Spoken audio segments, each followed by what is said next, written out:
想知一個人值唔值得深交，唔係睇佢有幾叻，份履歷有幾靚，而係睇一個好多人忽略嘅細節，佢有冇自己嘅愛好。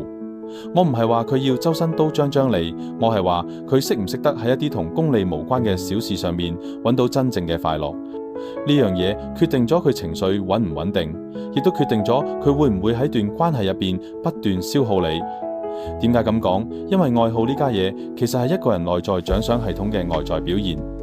一個可以喺釣魚、種花、聽歌，甚至儲郵票入邊揾到快樂嘅人，佢個多巴胺系統係健全嘅。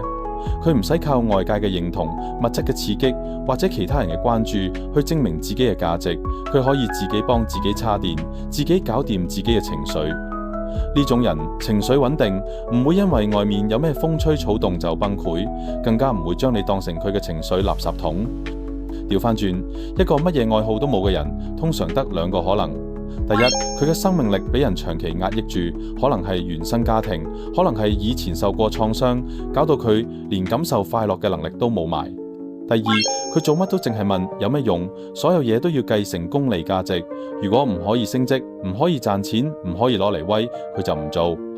呢兩種人，無論邊一種，都好難喺關係入面俾到你真正嘅能量，因為佢哋自己都冇能量，你又點可能喺佢哋身上得到滋養呢？再講深一層，愛好仲反映咗一個人點樣睇自己。能夠發展出愛好嘅人，代表佢花過時間去探索自己，知道自己中意啲乜，唔中意啲乜，佢有清晰嘅自我邊界。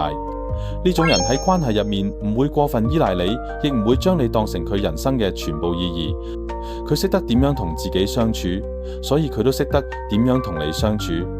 但係冇愛好嘅人，好多時個自我係模糊嘅，佢唔知自己係邊個，所以佢會用段關係去定義自己，會用你嘅反應去確認自己嘅存在。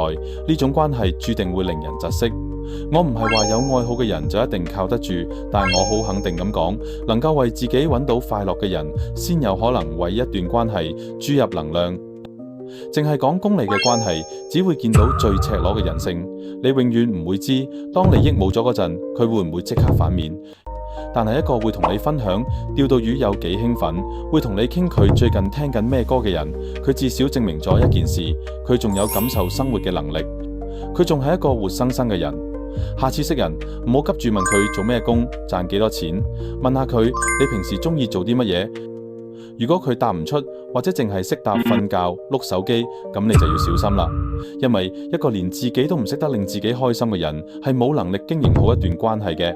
深交呢樣嘢要揀啱人，先唔會嘥咗你嘅生命。